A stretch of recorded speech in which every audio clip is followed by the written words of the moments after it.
السلام علیکم ورحمۃ اللہ وبرکاتہ۔ محترم ناظرین، محترم سامعین، آپ دیکھ رہے ہیں اسلامک معاشرہ یوٹیوب چینل۔ ناموں کے سلسلے میں بہت ساری کلپ اور بہت سارے ناموں کے بارے میں ہم لوگوں نے باتیں سنی، ان کے مطلب اور ان کے معنی، اور اس نام کا رکھنا لڑکیوں کے لیے یا لڑکوں کے لیے کیسا ہوگا، یہ ہم نے سنا۔ کئی لوگوں نے یہ سوال کیا کہ پرویز کا معنی کیا ہے اور یہ نام رکھنا کیسا ہے، کیا کسی نبی یا کسی صحابی کا یہ نام ہے یا نہیں؟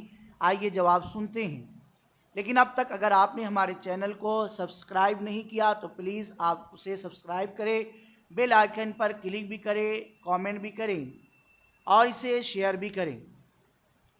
اردو زبان کی ایک لغت ہے فیروز اللغات، اس میں پرویز کا معنی کیا ہے وہ سنتے ہیں۔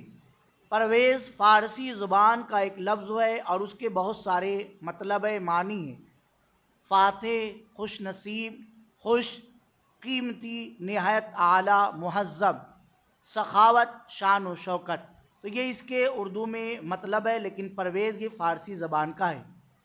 معنی کے لحاظ سے فی نفسی یہ نام رکھنا درست ہے، لیکن دو ایسی وجہ ہے جس سے یہ نام رکھنا مناسب نہیں معلوم ہوتا۔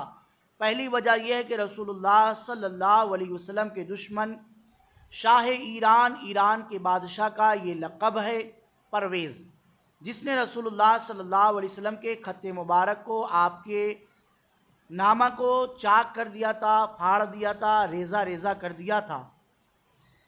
اس وجہ سے یہ نام رکھنا مناسب معلوم نہیں ہوتا۔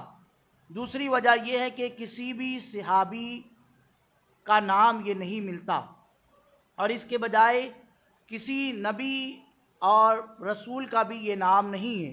تو جب یہ انبیاء کرام، رسولان اعظام علیہم السلام اور اصحاب رسول رضوان اللہ تعالی علیہم اجمعین میں سے کسی کا بھی نام نہیں ہے، تو اگر نام رکھا جا رہا ہے تو انبیاء کرام، رسولان اعظام، اصحاب رسول ہی کے نام پر نام رکھا جائے، ایسے نام نہ رکھا جائے۔ لیکن اب جس کا یہ نام ہے تو اب وہ نام رکھ چکا ہے تو اسے چاہیے کہ کوئی اور مناسب نام اپنے لیے بہتر چن لے، لیکن یہ نام ہے تو اس میں کوئی فی الحال رکھنے میں اب خرابی تو نہیں ہے۔ لیکن اگر نام رکھا جائے تو یہ نہ رکھا جائے، بلکہ اس کے علاوہ ہی دوسرے نام رکھے جائے۔ اللہ تعالیٰ ہمیں اس